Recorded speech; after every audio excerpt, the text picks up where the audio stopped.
नमस्कार, आप सभी का हमारे यूट्यूब चैनल हेल्पिंग सीकर में बहुत-बहुत स्वागत है। आज हम बात करते हैं कि जो राजस्थान जीएनएम फोरम के जो फॉर्म है, एडमिशन फॉर्म वो स्टार्ट हो चुके हैं, तो वो ऑनलाइन किस तरह से फिल किए जाएंगे, कहाँ से फिल होंगे। अगर वीडियो आपको यहाँ पे शुरू से लेकर अंत तक देखनी है ताकि आपको किसी प्रकार की कोई समस्या ना हो। अगर कोई भी समस्या हो तो आप हमें कमेंट करके पूछ सकते हैं। तो आपको सबसे पहले अपनी जो एसएसओ आईडी है वो आपको लॉगिन कर लेनी है। लॉगिन करने के बाद आपको यहाँ पे जीएनएम आपको यहाँ पे सर्च करना है। अब यहाँ पे आपको जैसे जीएनएम सर्च करोगे तो आपको यहाँ पे एक ऑप्शन देखने को मिलेगा राज जीएनएम के नाम से। तो आपको यहाँ पे इसी पे आपको क्लिक कर देना है। अब जैसे ही आप इस पे क्लिक करोगे तो आपके सामने एक नया डैशबोर्ड या नया एप्लीकेशन ओपन होगा। अब इसके बाद आपको यहाँ पे एक ऑप्शन देखने को मिल जाएगा, ठीक है, सबमिट एप्लीकेशन फॉर्म। इस पे आपको क्लिक कर देना है। अब जैसे क्लिक करोगे तो नया डैशबोर्ड ओपन हो जाएगा। अब आपको यहाँ पे दो ऑप्शन देखने को मिलेंगे, नेशनलिटी इंडियन या अदर। तो हम यहाँ पे इंडियन सेलेक्ट कर लेते हैं। इसके बाद आपको बोलेगा कि क्या आप राजस्थान के मूल निवासी अगर हैं तो यस कीजिए, अन्यथा नो पे क्लिक कर दीजिए। तो हम यहाँ पे हैं। अगर आप राजस्थान के मूल निवासी है तो आपके पास जन आधार कार्ड होना आवश्यक है। तो हम यहाँ पे यस पे क्लिक कर देते हैं। इसके बाद आपको यहाँ पे जन आधार कार्ड नंबर आपके डालने होंगे और गेट डिटेल्स पे क्लिक करना होगा। अब यहाँ पे आपको जन आधार कार्ड नंबर डाल के गेट डिटेल्स पे क्लिक करना है। गेट डिटेल्स पे जैसे क्लिक करोगे तो आपके सामने जितने भी मेंबर हैं वो आपके सामने शो हो जाएंगे। अब जिस भी मेंबर का आपको एडिशन करना है वो आपको यहाँ पे सिलेक्ट कर लेना है।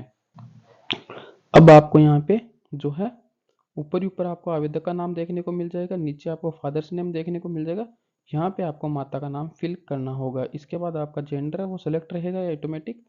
अब जेंडर आपका जैसे सिलेक्ट रहेगा इसके बाद आपको नीचे आना, जन्म तारीख आपकी फिलअप रहेगी। अब यहाँ पे आपको मोबाइल नंबर आपको अपने जो फिल कर लेने हैं जिसपे आपके पास एक मोबाइल उसके ओटीपी आएगा या ओटीपी आएगा वो आपको वहाँ पे चाहिए और उसी पे आपके रजिस्ट्रेशन नंबर भी आ जाएगा। अब यहाँ पे आपके पास एक ईमेल आईडी आपको यहाँ पे फिल करनी होगी। आधार नंबर आपका यहाँ पे पहले ही जन आधार कार्ड से फेच कर लिया गया है। इसके बाद कैटेगरी आपकी जन आधार कार्ड से ले ली गई है। अब यहाँ पे अगर आप क्रीमी लेयर से बिलोंग करते हैं तो आपको यस कर देना है, ठीक है।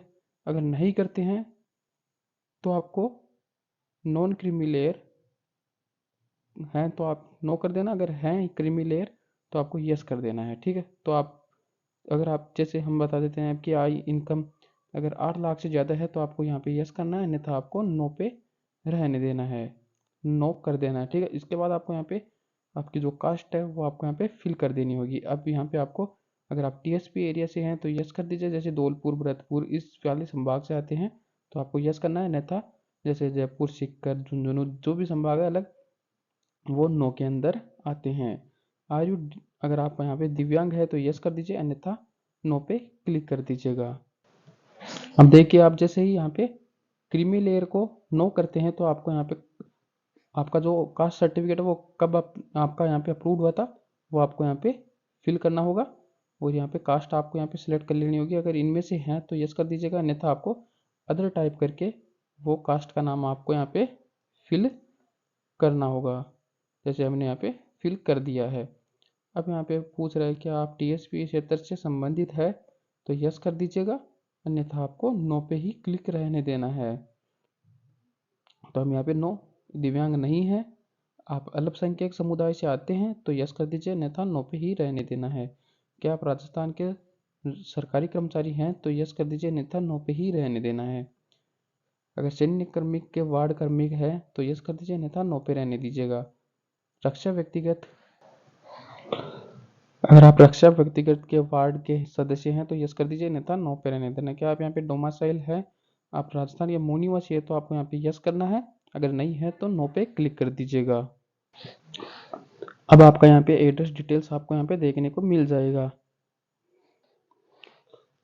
एड्रेस डिटेल्स आपको यहाँ पे देखने को मिल जाएगी। अगर यहाँ पे आपको देखिए स्टेट सेलेक्ट करना है, यहाँ पे आपको डिस्ट्रिक्ट सेलेक्ट करना है, आपका कौन से डिस्ट्रिक्ट से बिलोंग करते हैं, ठीक है। अब इस डिस्ट्रिक्ट सेलेक्ट करने के बाद आपको तहसील सेलेक्ट करनी होगी, तहसील कौन सी है, ठीक है। इसके बाद आपको कस्बा या शहर सेलेक्ट करना होगा। और अब इधर सेलेक्ट कर लेते हो। इसके बाद आपको यहाँ पे कॉपी करके सेम टू सेम इधर आपका एड्रेस हो जाएगा, ठीक है। इसके बाद नीचे आना है। अब यहाँ पे आपने सर सेकेंडरी बोर्ड एजुकेशन का चयन कीजिए। अगर राजस्थान बोर्ड से पास किए तो ये सेलेक्ट कर लीजिएगा, अगर जैसे ओपन से की है तो यहाँ पे आपको अदर सेलेक्ट कर लेना है।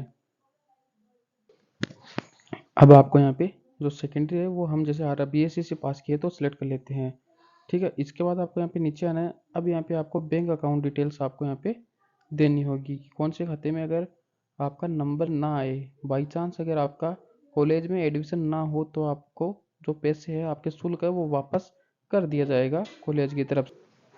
अब आपको यहाँ पे जो आपका बैंक खाता नंबर है वो आपको यहाँ पे डालना होगा। अकाउंट खाता धारक किसके नाम से है, यानी अकाउंट किसके नाम से है, वो अकाउंट धारक का नाम आपको यहाँ पे फिल करना होगा। यहाँ पे अकाउंट कौन सा है वो आपको यहाँ पे सिलेक्ट कर लेना है।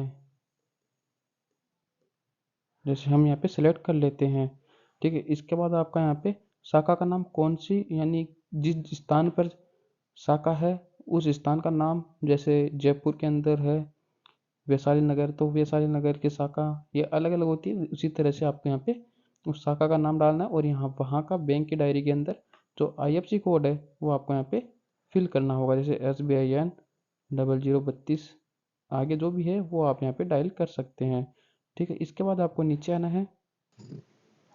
यहाँ पे आपका जो एप्लीकेशन फ़ोटो है वो आपको यहाँ पे अपलोड करना होगा।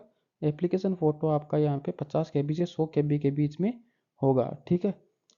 अब यहाँ पे आपको नीचे आना है और नीचे आपका यहाँ पे जो है सिग्नेचर आपका 20 KB से 50 KB के बीच में आपको अपलोड करना होगा। यहाँ पे 12th क्लास की जो मार्कशीट है वो 250 KB से 500 KB के बीच में आपको अपलोड करनी है। ये सारी चीज़ें आपको JPEG के अंदर ही अपलोड करनी है, ना कि PDF में ये सपोर्ट नहीं करेगा। कास्ट कैटेगरी आपका यहाँ पे जाति प्रमाण पत्र अपलोड करना होगा, यहाँ पे मूल निवास प्रमाण पत्र अपलोड करना होगा। अब अपलोड करने के बाद आपको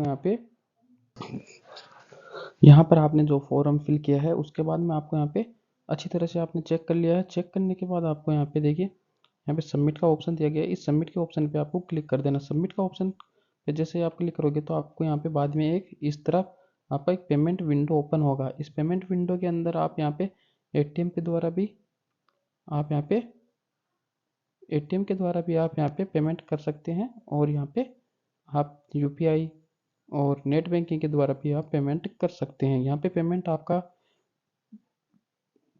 जो SC ST के वो कैंडिडेट है उनको यहाँ पे आपको पेमेंट है वो 220 दो सॉरी 110 रुपये का पेमेंट कटेगा और यहाँ पे जो OBC का है वहाँ पे 220 रुपये का आपको पेमेंट करना होगा। इस तरह से आपको ये फॉर्म आपको फिल कर लेना है और इसका प्रिंट आउट निकाल लेना है। अगर वीडियो अच्छी लगी तो वीडियो को लाइक कर लीजिएगा, चैनल को सब्सक्राइब कर दीजिएगा। धन्यवाद। जय हिंद, जय भारत।